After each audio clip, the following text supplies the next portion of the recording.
Falta de café. Café.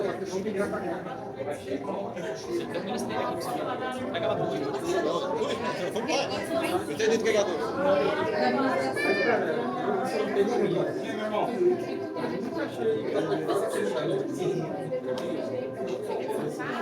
Peguei a aranha, como é que está parado?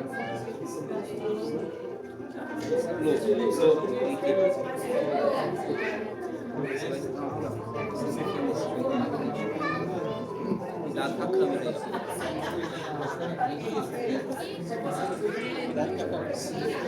Essa aqui foi.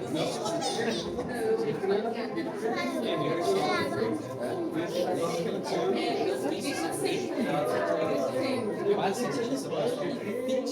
Não. Tá quase ali, né? Terminar o próximo que comer um pouquinho ali. Eu saí do treino. Mas pelo menos você tá dá aquele migué, né? Aquele gordinho de internet, já viu? Olha pra atender.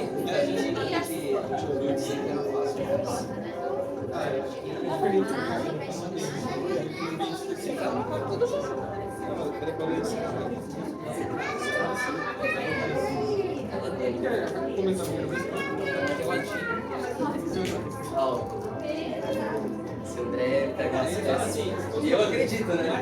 Eu acredito, eu acredito.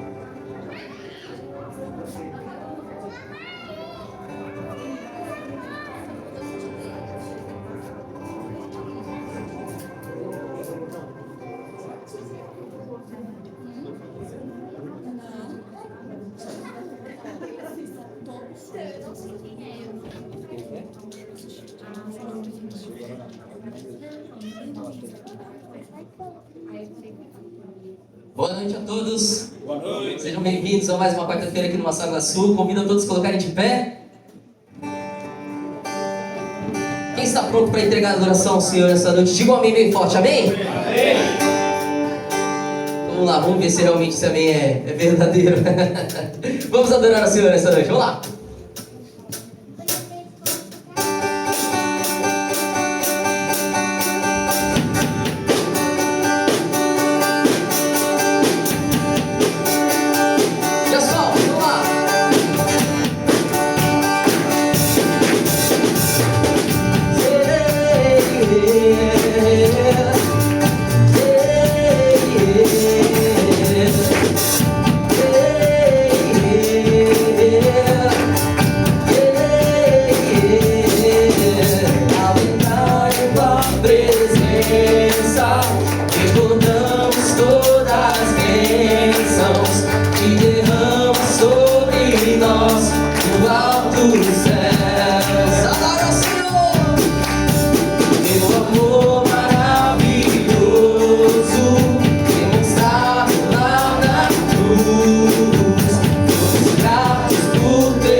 Teu amor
te exaltamos,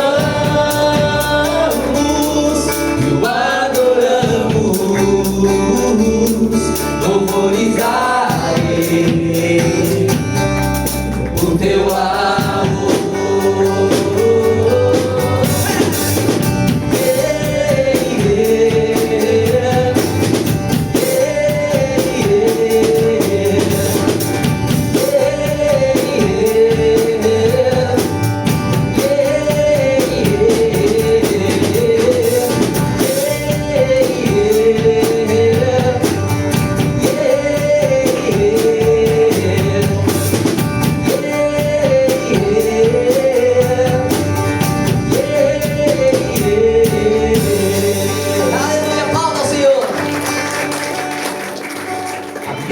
Amém. Convido você a baixar sua cabeça, fechar os seus olhos. Vamos falar com o nosso Pai. Ó Senhor, obrigado. Obrigado por esse dia. Agradecemos, ó Pai, porque o Senhor nos trouxe até aqui, movidos, ó Pai, pelo Teu Santo Espírito. Que, Pai, esse momento seja um momento único nas nossas vidas. Fala conosco, Pai, nessa noite. Acalma o nosso coração. Acalma, Pai, as nossas aflições, tudo aquilo que a gente tem vivido fora dessa sala, tudo que nós temos passado em nossas vidas, ó Pai.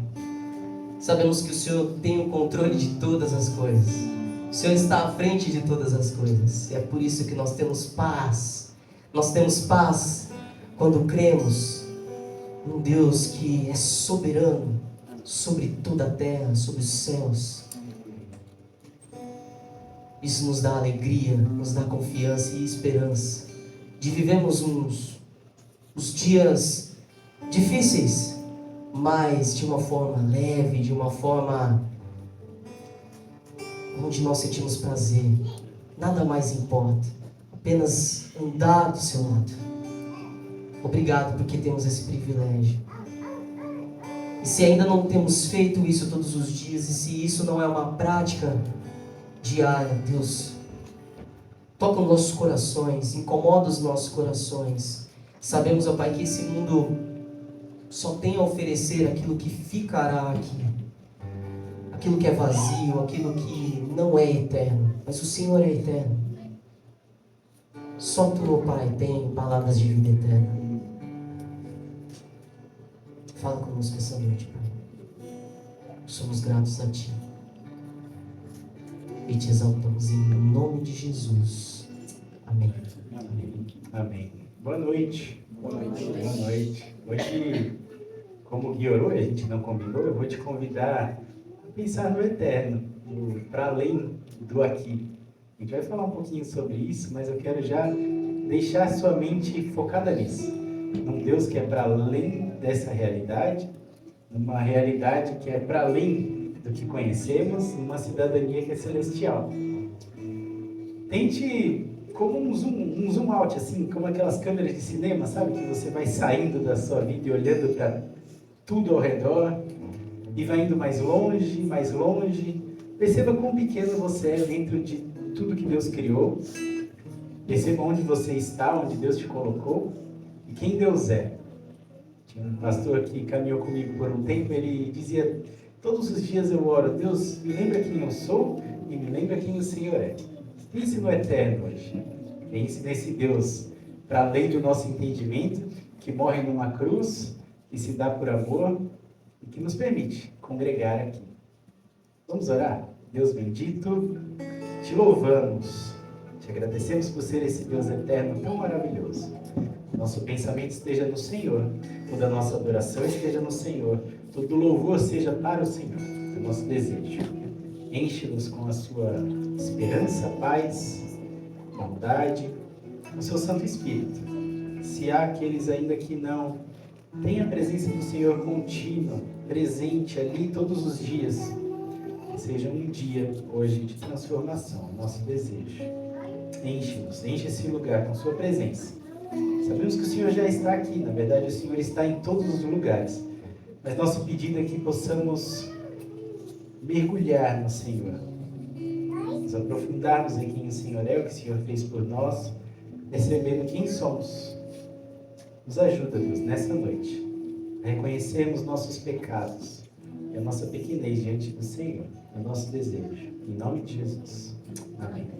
Se você não estava aqui nas semanas passadas, o meu anúncio recorrente, talvez eu pare já de falar disso, mas a gente abriu uma conta corrente para a igreja aqui, na Saguaçu, a igreja que está se estabelecendo. Tome cuidado de trocar os dados se você quiser ofertar, mas se quiser ofertar, não faça isso como obrigação, não faça isso como moeda de troca com Deus ou se sentindo responsável por algo. Não, Deus é responsável por essa missão. Deus é responsável por continuar avançando o reino. Ele é o maior interessado que isso funcione, aconteça. Nosso papel é só entrarmos na agenda de Deus e quem sabe contribuirmos, ajudarmos financeiramente a isso funcionar, mas sabendo que se ninguém ofertar e Deus quiser, Ele vai fazer. Mas faça com gratidão, com louvor do seu coração. Faça isso sabendo que o que Deus te deu para administrar nem seu é. Faça isso com muita responsabilidade e consciência, que tudo pertence a Ele. E o meu último anúncio é lembrar do dia 8 de fevereiro. Na verdade, lembrar do dia 7, que é o nosso aniversário. Como cai numa sexta-feira, dia 8 celebraremos. Faça a inscrição se você quiser participar aqui com a gente, nesse lugar. Faça inscrição no aplicativo da igreja. Ah, mas eu não consigo, não sei abrir, não sei entrar. Fala com a gente arruma um espaço. A gente abriu 40 vagas. Aqui cabe, se você já conhece o ambiente, cabe umas 70, quase 80 se a gente fizer com muito carinho. Mas a gente abriu só 40, porque a gente quer dar a oportunidade para todo mundo que está aqui, visitando, celebrando, participe. Então, se você ainda não se inscreveu e é daqui, vem mais aqui, avisa, se inscreve. Se não tiver vaga, a gente abre para você. Sobrando, a gente abre mais algumas vagas para a nossa igreja lá na Jardim Britânico. Mas venha celebrar com a gente, pensar em missões. Você está fazendo parte de uma missão, venha falar e pensar missões, para quem sabe daqui sair algum missionário para os confins da terra, nosso desejo. Deus te abençoe. Bom culto.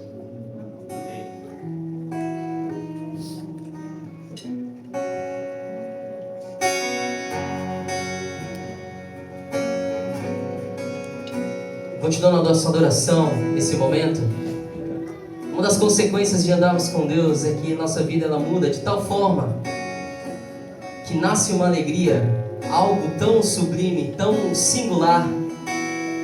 E é sobre essa alegria que nós vamos cantar agora. Não importa o que esteja acontecendo, não importa as circunstâncias. Desculpa, mas vai continuar acontecendo. A sua escolha é simples. Você pode escolher entregar a sua vida a Deus e passar por toda a adversidade se alegrando nele, ou viver separado dele, triste. Eu prefiro convidar você, prefiro te encorajar a viver na alegria com Ele. Vamos cantar, vamos exaltar o nosso Deus juntos.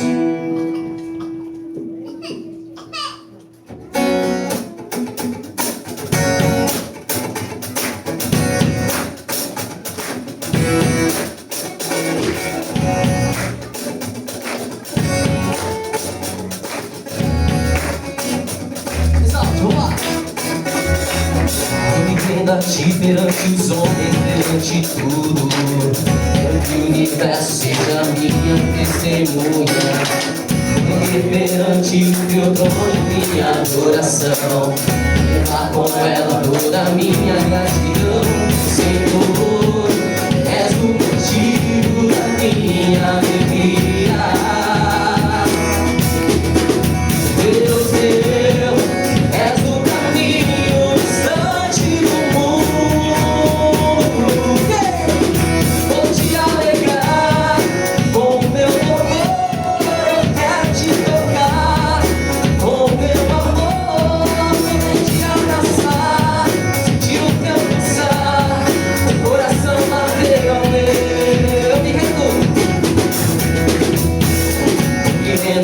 Perante os homens, perante tudo, que o universo seja minha. Grande glória!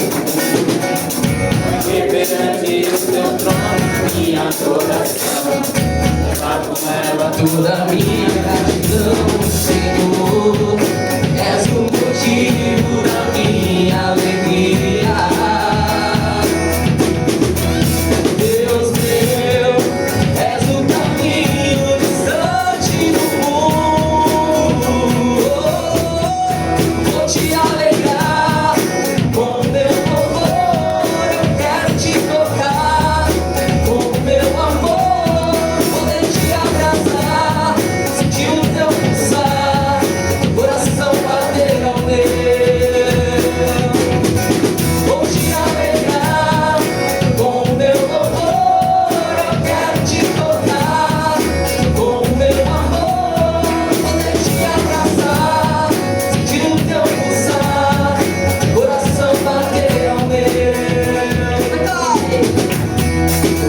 amo, te adoro, me prostro pra te adorar, te alegrar, te amo, te adoro, me prostro só pra te adorar, te alegrar. Vou te alegrar com o meu louvor, eu quero te soltar com o meu amor.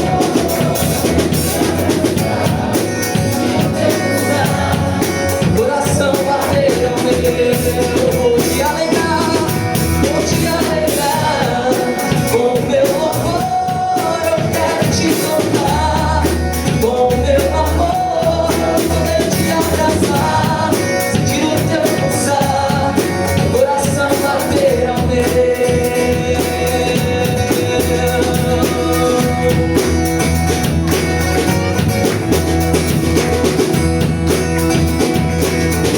Aleluia!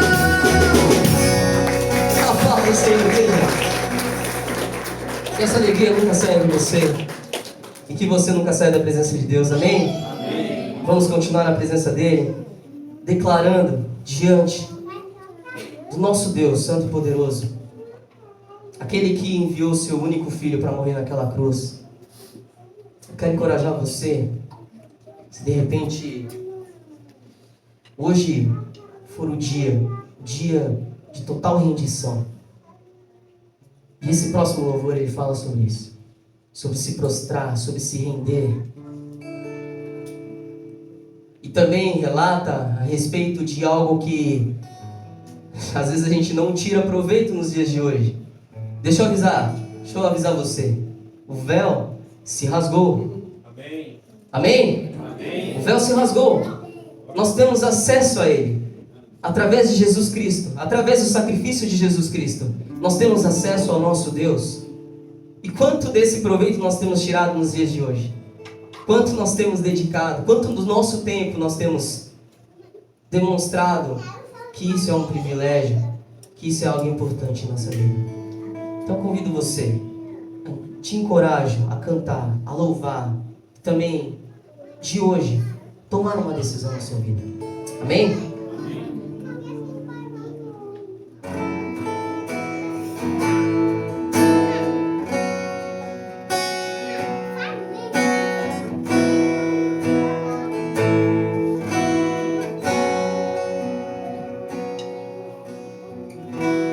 Prostro-me diante da cruz, vejo o sangue de Jesus.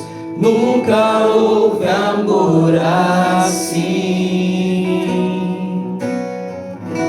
Sobre a morte já venceu, sua glória o céu encheu.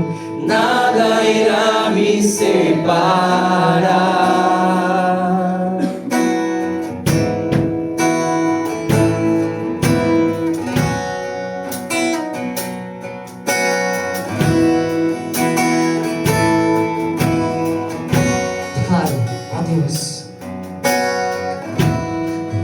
Deus que sondas,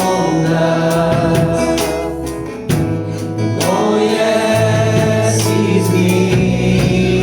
Vai com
Pai, nós te agradecemos porque o Senhor entregou o seu único filho naquela cruz.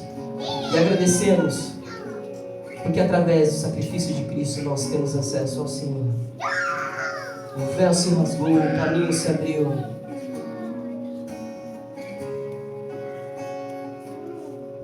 Só queremos estar, ó Pai, na Tua presença, andar do Seu lado. Pedimos, ó Pai, que o Senhor fale conosco nesse momento. Fale aos nossos corações. Não deixa que muitas vezes o orgulho, a nossa altivez atrapalhe de ouvir a Tua voz, o Teu querer para as nossas vidas, o Teu propósito para as nossas vidas.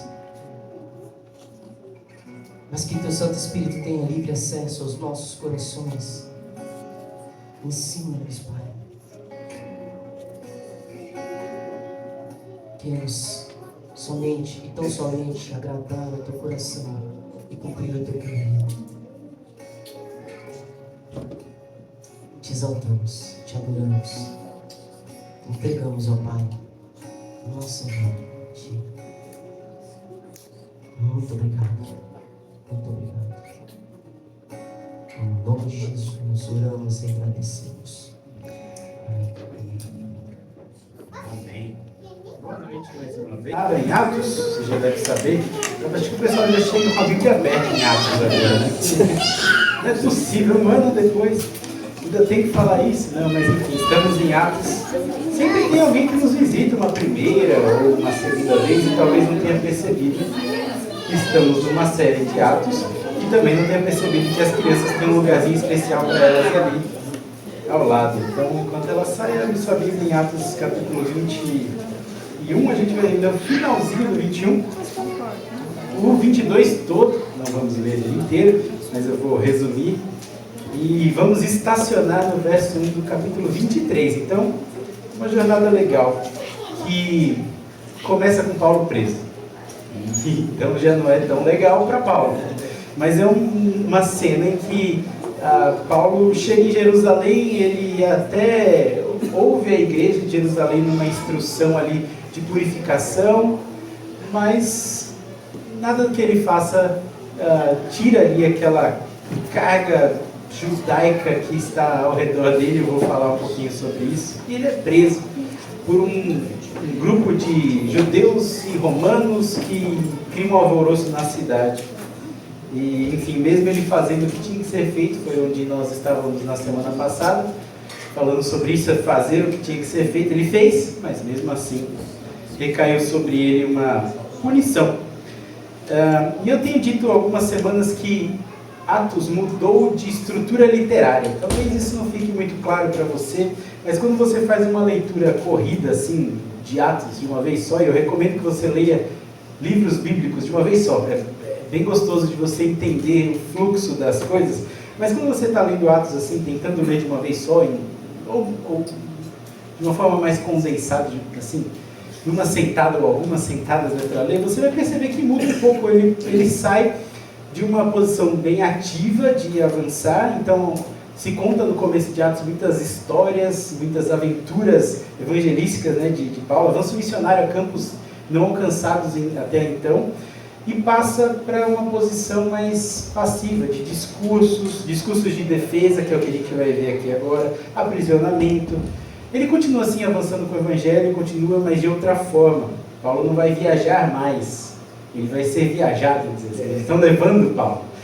Ele está preso, é uma situação um pouco distinta do livro de Atos, do começo do livro de Atos, e ele sim é um prisioneiro agora nessa altura do campeonato, e vai continuar até o fim do livro como um prisioneiro, embora se passem aí anos e mais anos nessas histórias, ele é prisioneiro. Eu quero ler essa prisão aí em Atos capítulo 21, verso 37, paramos no 36 semana passada. Quero ler o 37 até o fim do capítulo e os dois primeiros versos do capítulo seguinte. Atos 21, 37. Diz o seguinte: quando os soldados estavam para introduzir Paulo na fortaleza, então ele está sob posse dos soldados romanos, e iam levá-lo para a fortaleza, para dentro da fortaleza, ele perguntou ao comandante: posso dizer-te algo? Você fala grego? Perguntou ele. Não é você um egípcio, o egípcio que iniciou uma revolta há um tempo, levou 4.000 assassinos para o deserto? Vou imaginar a cabeça de Paulo, que egípcio, né? Paulo respondeu, sou judeu, cidadão de Tarso, cidade importante da Cilícia. Permita-me falar ao povo. Então ele está para entrar no palácio e ele pede voz. Deixa eu falar para o povo. Tinha um monte de gente em volta, provavelmente acompanhando essa comitiva de prisão aí, né? Bom, verso 40. Tendo recebido permissão do comandante, Paulo levantou-se na escadaria e fez um sinal com a mão à multidão. Quando todos fizeram silêncio, dirigiu-se a eles em língua hebraica, ou na sua versão aí em aramaico, que era a língua que se falava na rua, vamos dizer assim, o hebraico informal, com muitas aspas. Mas enfim, ele se dirige a esse povo em língua hebraica. Ele vira capítulo 22, aperta na setinha aí no seu celular. Começa assim, irmãos e pais, ouçam agora a minha defesa. Então ele está falando a judeus, irmãos e pais, está falando a judeus. Quando ouviram que ele falava em língua hebraica, ficaram em absoluto silêncio. Vamos ouvir Paulo falar agora. Na sequência vai vir, então, esse discurso de defesa do capítulo 22, gigante, um grande discurso de defesa. Eu quero analisar ele mais superficialmente e me aprofundar numa afirmação lá do capítulo 23 que me impacta bastante. Mas essa defesa dele, diante desses acusadores judeus, é de que ele é judeu. Essa é a defesa dele. Ele começa assim, olha o verso 3, né? Ele vai até falar que matou e perseguiu cristãos. Ele vai falar, eu sou judeu. Judeu, nascido judeu. Eu vivi como judeu por um bom tempo. Esse é o argumento dele. Olha o verso 3, né? Então o pessoal ficou em silêncio, absoluto silêncio. E ele vai se defender. O começo da defesa é dizendo, sou judeu, nascido em Tarso, da Cilícia, mas criado nessa cidade, Jerusalém, né? Fui instruído rigorosamente por Gamaliel, na lei dos nossos antepassados, sendo tão zeloso para com Deus quanto qualquer um de vocês hoje. Persegui os seguidores deste caminho até a morte, prendendo tanto homens como mulheres e os lançando na prisão, como podem testemunhar o sumo sacerdote e todo o sinédrio. Deles cheguei a receber cartas para os meus irmãos em Damasco e fui até lá, a fim de trazer para Jerusalém como prisioneiros os que lá estivessem para ser punidos. Paulo está contando a história pregressa dele, né? Quando ele era mais conhecido por Saulo. Ele não trocou de nome, só uma língua e outra língua, mas quando conheciam ele mais pelo nome hebraico, Saulo, ele diz, sou cidadão de Israel, e ele é, Paulo é cidadão de Israel, algo que pode, inclusive, ele diz, ser testificado pelos que estão ali, pelo sinédrio e tudo mais, porque eram eles mesmos que tinham enviado Paulo para essa missão terrível de matar e prender cristãos. Ele diz, né, quando vivia como judeu, ele perseguia até a morte os cristãos, e ele vai contar essa história para eles, mas guarda essa informação aqui que ela vai ser fundamental para a gente entender o verso lá do capítulo 23. Paulo é um cidadão de Israel, um judeu. E ele vai contando tudo o que aconteceu ali na vida dele, como foi o encontro de Jesus com ele na estrada para Damasco. Ele vai alongando a história toda que a gente acabou lendo ao longo de Atos, né? Ele resume aqui no capítulo 22, contando para eles, até que lá no verso 21, do capítulo 22, ele vai dizer por que Jesus o salvou. E aí é que gera polêmica. Até então ele está contando toda a história, mas quando chega no 21 ele fala que foi salvo para anunciar aos gentios. E aí a gota d'água. Um monte de judeu ouvindo, um monte de pessoas zelosas pela lei, que achavam ser o único povo que Deus depositava a sua aliança, a sua promessa. Então, gentios, não, aí é a gota d'água. Olha comigo o capítulo 22, verso 22. No 21 ele fala que foi para anunciar para gentios. E aí o 22 diz, a multidão ouvia Paulo até que ele disse isso. Então todos levantaram voz e gritaram, tira esse homem da face da terra, ele não merece viver. Uma história parecida com a de Jesus, né? Tira esse homem da face da terra, só faltava dizer crucifica-lo, né? É o mesmo pessoal, tá? Em Jerusalém, anos depois, claro, talvez não sejam exatamente as mesmas pessoas, mas é o mesmo público, a mesma cultura. Crucifica-o, é quase que a mesma fala com Jesus. O clima fica acalorado demais ali depois do verso 22. Ele está falando para aqueles que estão ali de fora daquela fortaleza romana, um discurso público, e aí o comandante da guarda logo agiu, porque o pessoal começou a tirar as capas, bater no chão, levantar poeira. Imagina o caos, poeira para cima, gente gritando, mata, tira ele da face da terra. E para que o povo não o matasse, o comandante age e leva ele para dentro da fortaleza. Leva ele para lá para quê? Para dar uma aguinha gelada para ele, deixar ele na antessala, no ar-condicionado? Não. O clima estava tenso fora, mas levaram ele para dentro da fortaleza para açoitar e interrogar. É isso que vai dizer aí na sequência do texto. Paulo se livrou dos judeus, mas estava na mão dos romanos e ia sofrer. Mas Paulo, esperto que é, para aquelas pessoas lá fora, ele começou dizendo o quê? Sou judeu, e todos ouviram. E ele de fato era judeu. Mas para escapar agora dos açoites dos romanos, dentro do palácio, ele vai dizer, sou romano. Ele pergunta no verso 25, inclusive, aqui eu quero ler com vocês já, mas ele perguntou, vocês têm direito de açoitar um cidadão romano, sem que ele tenha sido condenado? Ele levanta uma outra cidadania, ele como se ele tivesse um passaporte em cada mão. Paulo tinha essa vantagem de dupla cidadania na época. Guarda essa informação também, ela vai ser importante para você entender. Mas no mundo que ele vivia, naquela época, naquele mundo, ele estava coberto por todos os lados. Seguro, ele era judeu, então ele estava numa região totalmente dominada pelo judaísmo, pelo povo de Israel, então ele estava ali de alguma forma com um passe para dizer, eu sou judeu, calma aí gente. E ele também tinha esse passe, ele era romano. Então numa região militarmente dominada pelos romanos, ele também tinha esse privilégio de dizer, sou romano. Então para aquela sociedade da época, ele tinha um privilégio que pouquíssimas pessoas tinham. E olha os versos 27 a 29. Depois que ele pergunta, vocês vão açoitar um romano? Aí o comandante diz, né, verso 27, capítulo 22 ainda, né? Verso 27. O comandante dirigiu-se a Paulo e perguntou, diga-me, você é cidadão romano? Ele respondeu, sim, sou. Então o comandante disse, precisei pagar um elevado preço pela minha cidadania. E Paulo respondeu, eu tenho o direito de nascimento. E os que iam interrogá-lo, verso 29, os que iam interrogá-lo, retiraram-se imediatamente. O próprio comandante ficou alarmado ao saber que tinha prendido um cidadão romano. Como que ele tem esse direito de cidadania romana? O texto não diz, mas ele tem. Não sabemos se os pais eram comerciantes famosos, bem-sucedidos, não sei, mas o fato é que ele tinha essa cidadania romana, foi caro para comprar, porque ele era judeu, da tribo de Benjamim. Certamente eles iam verificar essa informação, não é só porque ele falou que era, tinha CNH digital, demorava um pouquinho para checar, né? Eles tinham que mandar alguém em Tarso, ver os registros e tudo mais, mas naquele momento serviu ele falar, sou romano.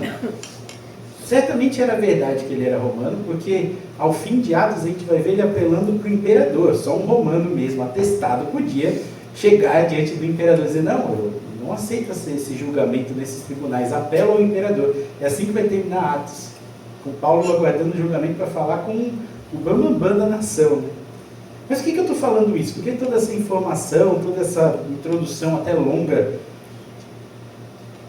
percebam, a defesa de Paulo nesses argumentos, nesse discurso, se baseia na sua cidadania.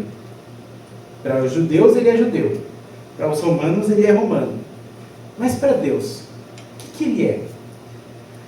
E aqui talvez esteja a chave para a gente entender o verso mais incômodo desses discursos. Né? Sua defesa vai continuar. Antes era da multidão, fora lá da fortaleza, né? Do lado de fora, ele estava falando uma multidão. Depois ele vai para dentro da fortaleza, se defende dizendo ser romano, e agora ele vai ser solto para se defender no tribunal judaico. Os romanos dizem, não, a gente não tem condições de julgar seu caso, não. É complexo. Vai falar com o Sinédrio, que era o tribunal religioso da época, que tinha poder militar em certa medida, mas enfim, eles julgavam casos, e é isso que a gente vai ver no verso 30 do capítulo 22. No dia seguinte, capítulo 22, verso 30, no dia seguinte, né, dessa confusão toda, visto que o comandante queria saber exatamente por que Paulo estava sendo acusado pelos judeus, o soltou e ordenou que se reunissem os chefes dos sacerdotes e todo o sinédrio. Então, trazendo Paulo, apresentou a eles. Então a gente chega, depois desse sobrevoo aqui pelo capítulo 22, né, a gente passou rapidinho, mas tentando entender toda a cena, a gente chega agora ao próximo discurso que Paulo vai fazer, dizer ao tribunal religioso de Israel. Então, a população lá, o povo, ele disse: sou judeu e bastou. Para os romanos dentro do palácio, ele disse: sou romano e bastou. Mas agora, diante do Sinédrio, o que ele vai falar? E aí, vire agora, passe para o capítulo 23, versos 1 e 2, que é o foco dessa noite. Paulo fixando os olhos no Sinédrio, então, tribunal romano, tribunal judeu, não nessa setinha, essa setinha da Play. Paulo fixando os olhos no Sinédrio, eu já errei várias vezes. Olha só o que Paulo disse: meus irmãos, falando para o Sinédrio, judeus, tá? Meus irmãos, tenho cumprido o meu dever para com Deus, com toda boa consciência até hoje. Começou o discurso assim, parece brando. Estou cumprindo meu dever para com Deus, com toda boa consciência até hoje. Aí verso 2, intrigante verso 2.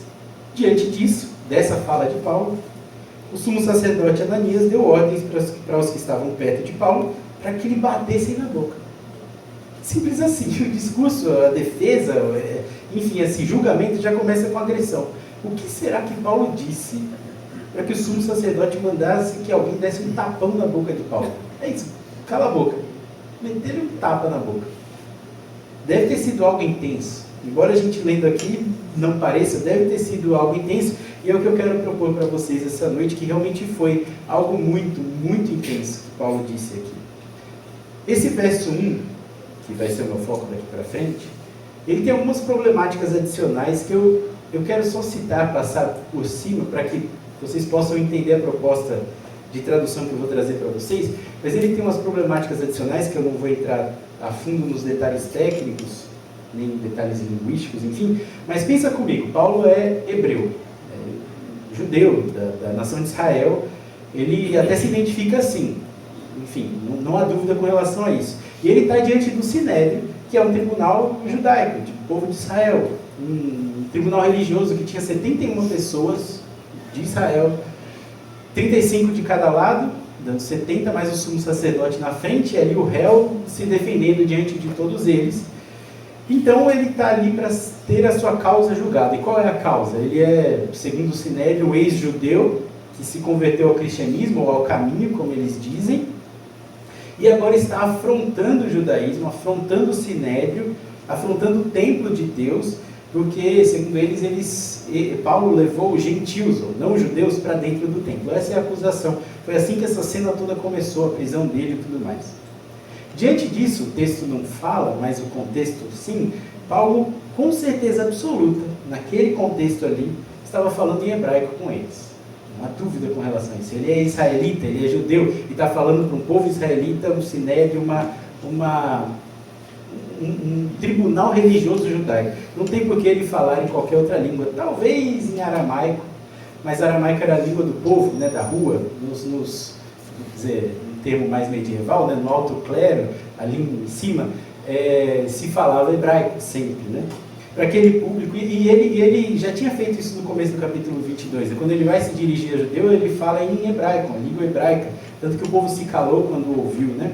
Então, falando aos líderes religiosos, estou partindo do pressuposto, da premissa, que é difícil que não seja, mas ele estava falando em hebraico com eles. E para quem conhece um pouquinho de linguística, da língua que se falava, como o texto foi escrito, talvez já sinalize aí na mente onde eu quero chegar. Porque Paulo falou em hebraico. E o texto bíblico que nós temos em mãos, ele foi escrito em grego. São línguas distintas. Lucas registrou em uma outra língua o que Paulo falou dentro do Sinédrio. E nós aqui, século XXI, estamos lendo numa terceira língua, em português. O texto que a gente tem em mãos, ele é a tradução da tradução. Com isso eu não estou dizendo que ele está errado, nada disso, não é por aí. Mas Lucas ouviu o que Paulo disse, ou presencialmente ali de Paulo, ou Paulo contou para ele, ou alguém contou, enfim. Ele ficou sabendo o que Paulo falou e traduziu isso. A primeira tradução foi a de Lucas, mas essa é inspirada por Deus. As palavras que fazem parte da Bíblia são totalmente inspiradas por Deus. Não foi Deus que escreveu, foi Lucas mas inspirado por Deus. Quando a pena tocou o papel, era a palavra que Deus escolheu. Eu vou explicar um pouquinho mais, porque nesse processo de tradução, ao chegar ao português, não gostei do texto de novo, não estou dizendo que ele está errado, mas a intensidade com que ele foi dita dentro do Sinédrio pode se perder nas palavras que escolhemos na tradução. Mudar de uma língua para outra não é uma ciência exata, é linguística, né? A gente nem sempre consegue trazer a mesma intensidade com que a palavra foi dita lá, né, pelo interlocutor e tudo mais. Essa intensidade, eu quero propor para vocês que ela possivelmente, infelizmente, foi perdida na tradução em português, porque o texto diz assim, né, a gente já leu: tendo cumprido o meu dever para com Deus, com toda boa consciência até hoje. Ele diz: eu tenho cumprido o meu dever para com Deus. Lendo com essa brandura, onde está o motivo para ele levar um tapa? Talvez ele tenha desrespeitado, não sei, mas não parece ter uma fala tão agressiva. Mas a reação do Sinédrio, do sumo sacerdote, culturalmente falando, era como se alguém tivesse dito uma heresia, uma afronta muito grande, ou quase uma heresia, para quem ouve, né, para aquele Sinédrio. Por isso, eu quero propor uma tradução, e ela é minha, tá? Eu vou pedir para a Renatinha colocar na tela, deixar ela aí, que nenhuma das versões em português tem, mas eu vou explicar por que dela. A palavrinha ali, escolhida por Lucas, é bem peculiar e rara, e traz esse sentido de: e meus irmãos, não é que eu tenho cumprido o meu dever, não, eu tenho exercido a minha cidadania para com Deus. E como? Com a consciência perfeitamente limpa até hoje. Um pouquinho diferente do que a gente leu. Se você tem sua Bíblia aí, você vai comparar. Mas vamos por partes. Primeiro, essa cidadania. Lembra quais foram os dois argumentos de Paulo para se livrar daquela discussão toda, enfim, daquele açoite fora do palácio, né, diante de um monte de judeu? Ele diz o quê? Ele usa a cidadania como um álibi, né, como uma moeda ali, como um argumento para se sair daquele discurso. Ele olha para os judeus e diz: eu sou cidadão de Israel. Ele usa cidadania. Dentro do palácio, para os romanos, ele também usa cidadania. Ele diz: sou cidadão de Roma. Não faz sentido vocês me açoitarem. Esse é o argumento de Paulo ao longo do capítulo 22 inteiro. E Lucas escolhe palavrinhas muito características para conectar tudo isso. O contexto imediato afirma que Paulo usou esse passaporte para se livrar. E, de novo, a palavra que Lucas escolhe aqui é uma palavra muito específica. Não foi essa palavra que Paulo disse, ele falou em hebraico, mas ao registrar esse fato, ele escolheu a melhor palavra possível para inspirar, para expressar aquilo que Paulo disse no Sinédrio. E essa palavrinha muito específica, ela é inspirada por Deus. Deus colocou ali. E essa palavrinha simplesmente significa cidadania. Cidadania. Foi com esse sentido que Paulo falou. Lucas deixa claro nessa construção, nesse argumento ao longo de todo o capítulo. Ele vai falando polis, né, que é cidade, né? Polis, ao longo de vários pedacinhos do capítulo 22, e chega nesse verso falando de cidadania. Se o sentido fosse meu dever foi cumprido, ou eu tenho vivido de forma digna, como algumas versões colocam, teria outras várias palavras para ele escolher. Mas ele escolhe cidadania. E essa palavrinha rara só aparece aqui, e lá em Filipenses capítulo 1, verso 27, que eu quero ler com você. Lucas escreve aqui em Atos 23, e Paulo relata lá em Filipenses. Alguns anos para frente ele vai escrever sobre isso. Infelizmente a NVI 2023, a revisão, perdeu o que a NVI anterior tinha. Mas não importa o que aconteça, vivam. Talvez esteja assim, vai aparecer assim no telão. Filipenses 1, verso 27.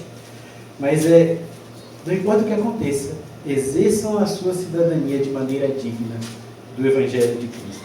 Para que assim, quer que eu vá e os veja, quer apenas ouça ao meu respeito, na minha ausência, fiquem sabendo. Vocês fiquem sabendo. Que eu fique sabendo que vocês permanecem firmes num só espírito, lutando unânimes pela fé evangélica. É a mesma palavrinha aqui, o mesmo verbo. Não importa o que aconteça, vivam. Ou seja, exerçam a sua cidadania de forma digna do Evangelho. E Filipos era uma colônia romana, fazia muito sentido Paulo falar sobre cidadania para eles entendiam o que era ser romano. Tanto que ele vai aprofundar nesse conceito no capítulo 3 de Filipenses. Agora não o verbo, é o substantivo, mas ele fala algo muito profundo, muito maravilhoso. Capítulo 3, Filipenses 3, verso 20, ele diz: a nossa cidadania, aqui basicamente a mesma palavra, só que aqui como substantivo, a nossa cidadania, porém, está nos céus, de onde esperamos ansiosamente o Salvador, o Senhor Jesus Cristo, que pelo poder que capacita a sujeitar todas as coisas assim, transformará nosso corpo humilhado, tornando-o semelhante a um corpo glorioso. Porque essa é a volta toda que eu estou dando. Ser cidadão significa conduzir sua própria vida de acordo com as regras da sociedade, sim, pode ser esse o sentido que Paulo quis imprimir ali naquele discurso do Sinédrio. Ser cidadão significa viver de forma honrosa, como algumas versões colocam, né? Tenho vivido, ou tenho andado de forma digna, ou tenho cumprido meu dever, como nós lemos. Sim, tudo isso significa ser cidadão. E faz sentido nossas traduções em português colocarem isso, mas para nós, brasileiros, para nós que falamos português, cumprir dever, não sei se assemelha muito ao que é ser cidadão. Na verdade, não sei nem se ser cidadão para a gente significa alguma coisa. Um povo que não é muito patriota, né? Por isso que quando alguém vai traduzir essa palavra para o português, coloca meu dever, ou viver, ou andar. Porque para nós, brasileiros, ser cidadão é ter deveres. Talvez esteja confuso do que eu estou falando, eu vou tentar fazer uma pergunta que norteie um pouco melhor. Mas para você, brasileiro, acho que a maioria aqui, menos o Cunha, que é japonês, mas a maioria aqui, o que significa ser cidadão da nossa pátria amada Brasil? O que significa ser cidadão brasileiro para você? Se você não veio de um contexto militar, ou não é apaixonado por sua pátria, talvez não signifique muita coisa. Na verdade, o que tem de brasileiro querendo sair daqui, porque essa pátria não me diz muita coisa. Talvez ser cidadão brasileiro signifique para você só um dever social, tem um dever para cumprir. Inclusive a propaganda do Tribunal Eleitoral é essa no período de eleição, né? Exerça a sua cidadania, vá às urnas. Cidadania não é só isso, não é só votar, não é só ter dever, pagar imposto. Para nós, talvez ser cidadão seja isso, por isso as nossas traduções colocam assim. Exercer minha cidadania, tá bom, é meu dever. Mas o que Paulo quer dizer é muito mais intenso, ele levou um tapa por ter dito isso. Definitivamente não é só viver, não é só ter dever, não é só andar ou cumprir. Não é. Paulo está dizendo para aquele povo, para aqueles judeus ali que estão ouvindo ele está dizendo para aqueles membros do Sinédrio: eu pertenço ao reino de Deus, eu sou cidadão do reino de Deus. Isso tem implicações muito maiores do que simplesmente cumprir dever. Eu tenho exercido a minha cidadania para com Deus.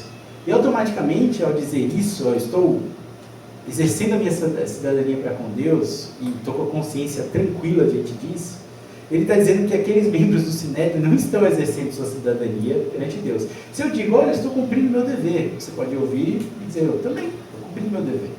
Mas se eu digo, não, eu sou cidadão do reino e você está me julgando, você talvez não seja cidadão do reino. E aí está o peso da fala de Paulo.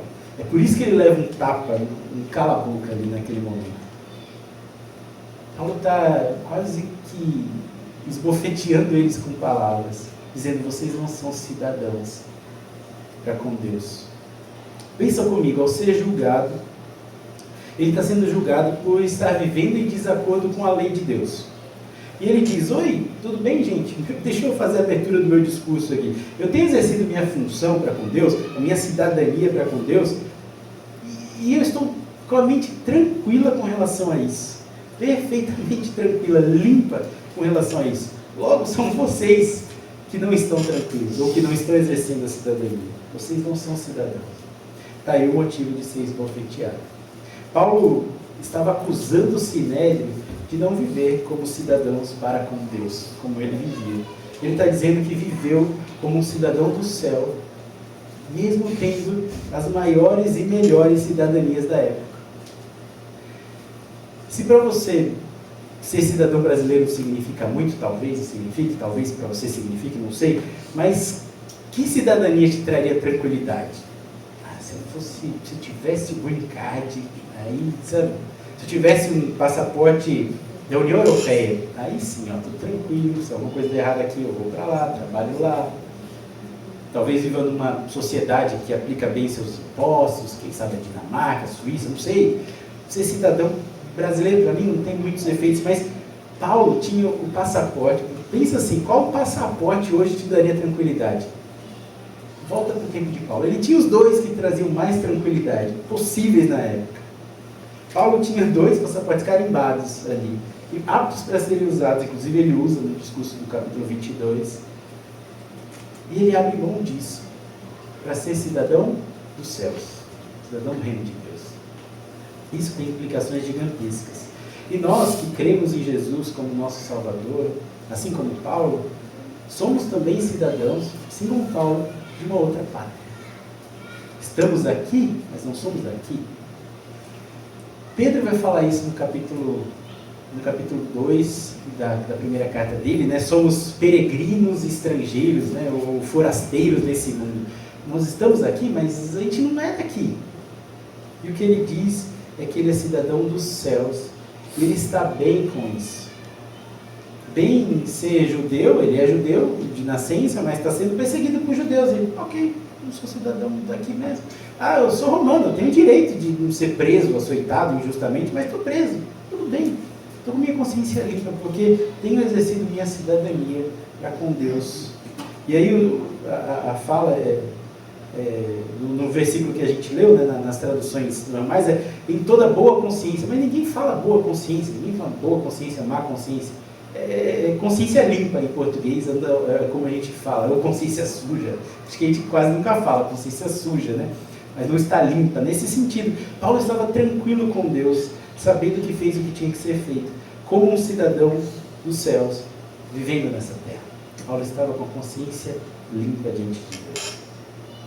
Mas a gente pode pensar, mas a consciência de Paulo não pesava nem um pouco assim, nada. Ele está dizendo, estou com minha consciência perfeitamente limpa diante de Deus. Mas como? Porque Paulo, quando conhecido por Saulo, ou mais conhecido por Saulo, ele perseguia cristãos. Ele matava até, ele mesmo diz, ele perseguia até a morte. Ele declara isso com tranquilidade. Ele consentiu a morte de Estevão, ele estava lá. Tudo bem, ele é convertido, ele conhece Jesus, mas a consciência dele não pesava nada com essa vida pregressa tão densa, tão pesada, depois de tudo que ele fez para essas pessoas inocentes. Será que não passavam flashes na cabeça dele, ele se culpava por isso, por ter maltratado cristãos? Não, isso é a conversão, a uma nova criatura, um novo homem. Não estou dizendo que ele não tinha esses pensamentos, não lembrava o que fez, ele não esqueceu do passado, mas o passado não atormentava mais Paulo. Não diante de Deus, ele está com a consciência limpa diante de Deus. Não lhe pesava o passado. Isso é perdão. É colocar sobre Cristo Jesus todos os seus fardos, toda essa carga pecaminosa passada. Viver leve. A gente orou sobre isso. Nos dá uma vida leve, livre de culpa. Paulo não se sentia culpado por tudo que fez mais. E agora ele busca não dar novos fardos sobre si, busca não criar novas culpas, ele quer viver de forma digna do Evangelho, ele escreve isso. Essa é a caminhada cristã.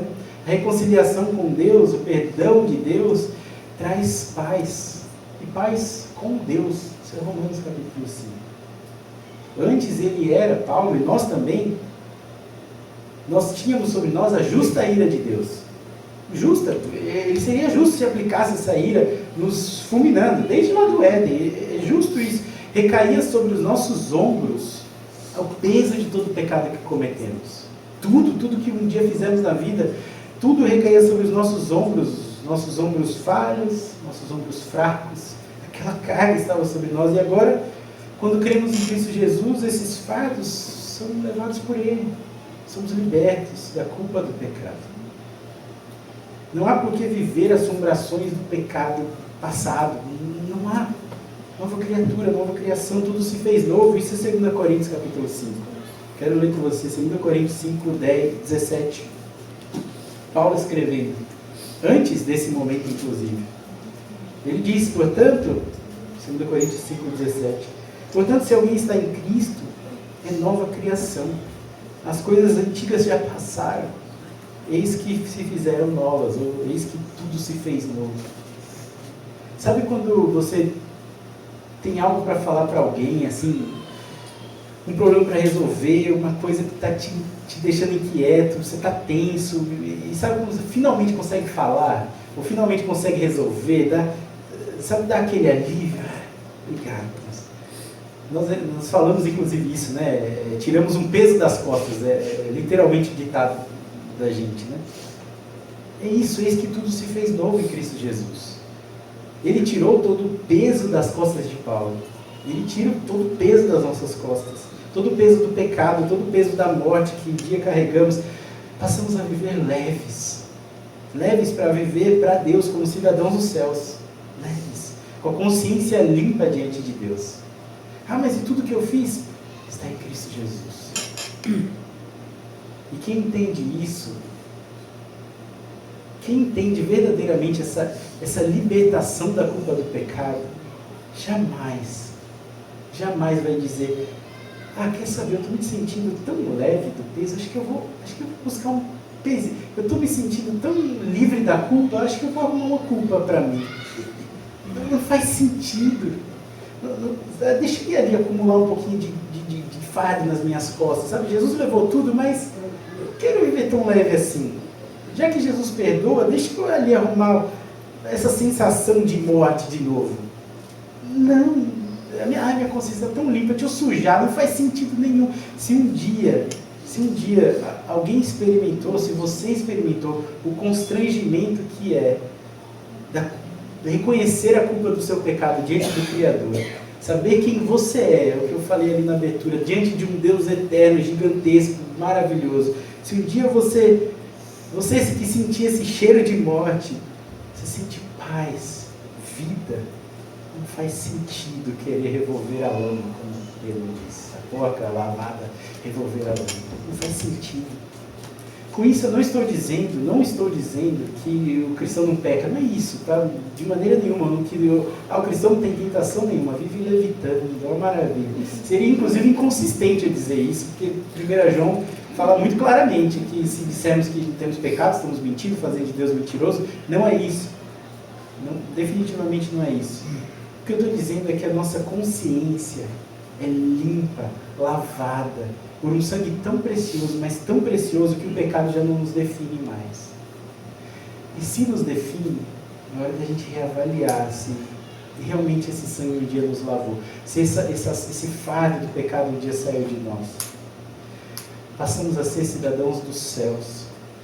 Somos arrancados de um reino de trevas para a maravilhosa luz. Não dá para andar com o pé nos dois lugares. Quem aguarda, como o texto diz, ansiosamente o retorno de Cristo, esperamos ansiosamente o Salvador, o nosso Senhor Jesus. Quem aguarda ansiosamente a volta de Cristo não vive se deleitando no pecado. Não vive uma vida caracterizada pelo pecado, por aquilo que Deus odeia. É isso que Paulo diz em uma pequena frase para aqueles líderes de Sinédrio. Eu sou cidadão dos céus. Eu sou cidadão de Deus. Exerço minha cidadania para com Deus. De forma a obedecer a lei, sim, obedeço. E quando não obedeço, minha consciência está limpa, porque eu posso me achegar a Deus, eu posso pedir perdão, não preciso me purificar, não preciso esperar o dia da expiação, o dia de Yom Kippur, não preciso nada disso, minha consciência é limpa diante de Deus. Cantamos, o véu se rasgou, eu tenho acesso ao Pai. Não preciso carregar fardos. Sou lavado pelo sangue precioso e definitivo do sacrifício de Cristo Jesus. Eu sei que não é isso que está escrito, mas para ser ouvido como blasfêmia por aquele povo tão religioso, para ser motivo de Paulo levar um tapa, eu creio realmente que foi assim intenso. Foi assim intensa, foram intensas as palavras que Paulo escolheu naquele momento. Paulo estava convicto de quem ele era diante de Deus cidadão do reino de Deus, filho de Deus, que não vivia nas trevas. E diante disso, dessa cena toda e desse versículo, né, eu quero extrair duas aplicações para nós essa noite, duas simples aplicações. A primeira é que Paulo foi perdoado por Deus e se apropriou desse perdão. Ele viveu esse perdão. Não ficava remoendo as coisas do passado mais. Paulo, segunda coisa, ele viveu de maneira digna do Evangelho até o hoje. Ele fala, até hoje, no final do verso 1, né? Vivo com minha consciência limpa, perfeitamente limpa, até hoje. Paulo entendeu o que Deus fez por ele e vivia de forma leve, não legalista, não meritória, não achando que seus esforços iam atrair o favor de Deus. Paulo foi perdoado e ele não era mais assombrado por traumas do passado, pecados do passado, nada disso. Ele entendeu que ele era nova criação, ele escreve isso. Ele entendeu que a pátria dele era outra, que a cidadania dele era muito maior, mas muito maior do que aquelas duas que ele tinha. E ele entendeu que só havia uma forma digna de viver essa salvação. E diante disso eu pergunto, como que você tem encarado o perdão de Deus?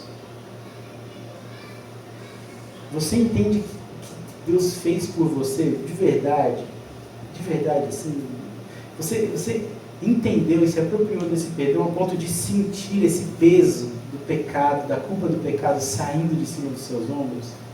Porque foi Jesus que morreu naquela cruz e carregou sobre si os pecados de uma humanidade. O seu pecado, o meu. Por vezes eu converso com pessoas que carregam um peso gigantesco de pecado, mas assim, gigantesco, e carregam até hoje, mesmo dizendo crer em Jesus. Agarram-se a fardos, a coisas que deveriam já ter sido depositadas aos pés da cruz há muito tempo. Há muito tempo. Meus irmãos, o perdão em Jesus, ele é total. Não é só aquilo que eu pedi, não. Se eu me arrependi, se eu entreguei minha vida, o perdão é total para tudo, todos os pecados. O perdão, ele também é diário, ele está disponível todos os dias. Eu não falei, não preciso esperar um dia específico do ano para pedir perdão, ele é diário. Eu posso, com minha consciência limpa, pequei. Deus, me perdoa. Estou diante do Senhor agora, no Santo dos Santos, nesse momento. E o perdão, ele é disponível, acessível. Aqueles que creem em Cristo Jesus têm acesso livre ao trono da graça. Aproprie-se disso, de verdade. Viva uma vida leve diante de Deus, leve, não carregue culpas, culpas pelas quais Jesus já morreu há tempos por ela. Peça perdão. Ouça o perdão de Deus através das Escrituras, receba esse perdão de Deus e viva como uma pessoa perdoada.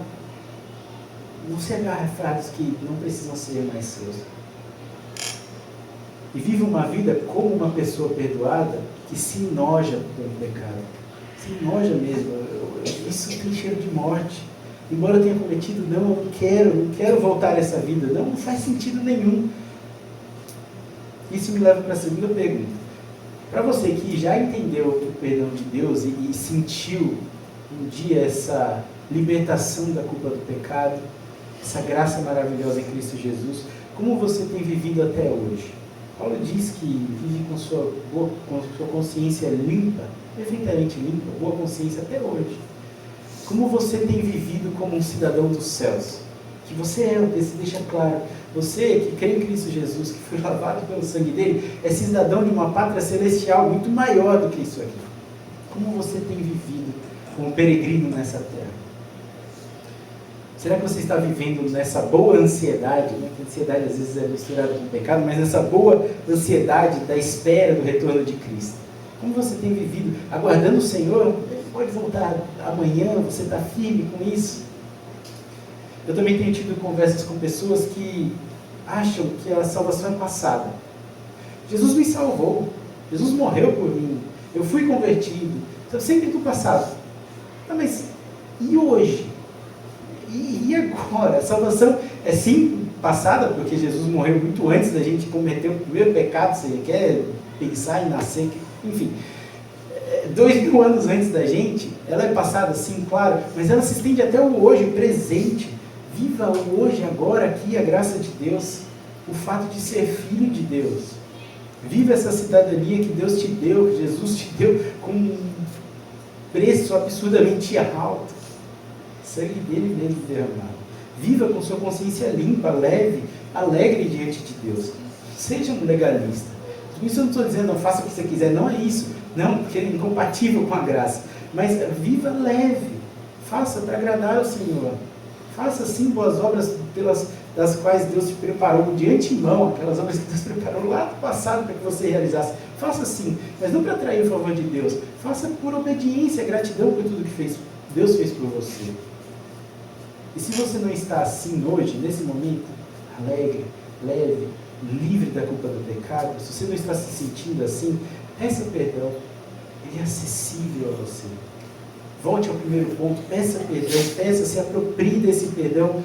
Hoje, até hoje, siga em frente então, a partir desse momento, rumo a uma pátria celestial, rumo a uma morada, rumo a uma casa perfeita.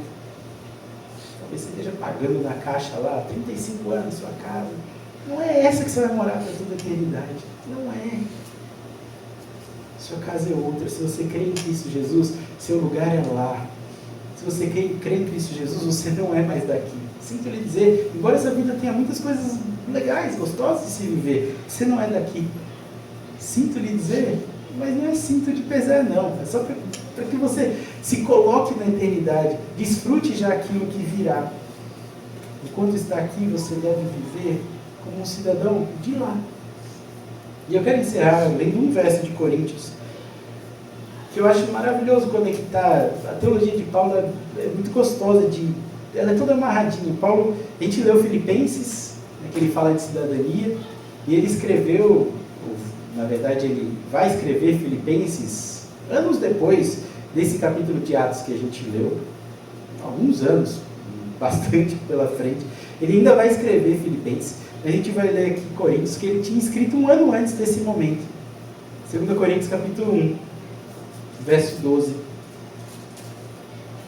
Paulo é bem consistente, ele escreveu, viveu e continua escrevendo basicamente as mesmas coisas. Ele diz assim, 2 Coríntios capítulo 1, verso 12. Disto temos orgulho, a nossa consciência, e conecta com o texto que lemos, né, da consciência totalmente em paz, tranquila, limpa. A nossa consciência dá testemunho de que nos temos conduzido no mundo, especialmente no relacionamento com vocês, com santidade e sinceridade, provenientes de Deus, e não de acordo com a sabedoria do mundo, mas de acordo com a graça de Deus. As duas aplicações, seja perdoado por Deus, seja perdoado e se aproprie desse perdão. Viva esse perdão não carregando fardos que não precisam ser seus mais. E 2, viva de maneira digna do Evangelho.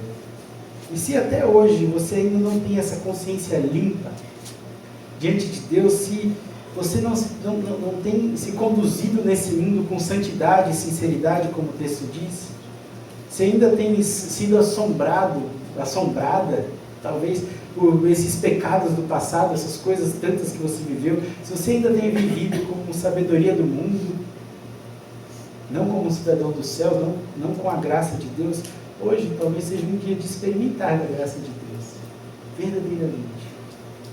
Se entregue a Ele. Não carregue fardos que não precisam ser seus. Ele se entregou naquela cruz para lavar pecados que cometemos, talvez tenhamos cometido nesse culto, e cometeremos ainda.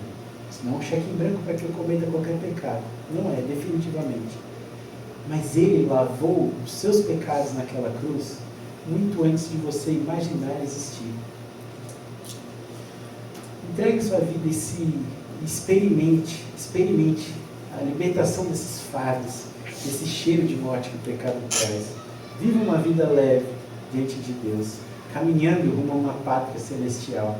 Enquanto não chega lá, vivendo isso já agora, no presente. Vamos orar. Deus bendito, nós te louvamos, nós te agradecemos, porque a nossa cidadania está nos céus. Aqueles que creem, confiam no precioso sacrifício do Senhor. Estamos aqui de passagem. Logo, logo o Senhor virá nos céus, nas nuvens, e estaremos contigo por toda a eternidade.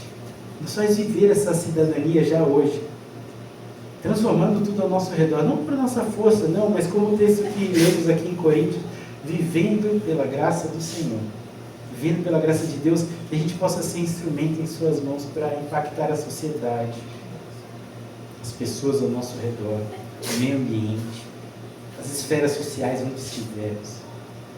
Deus nos faz ser os cidadãos dos céus, mesmo que isso nos custe a liberdade,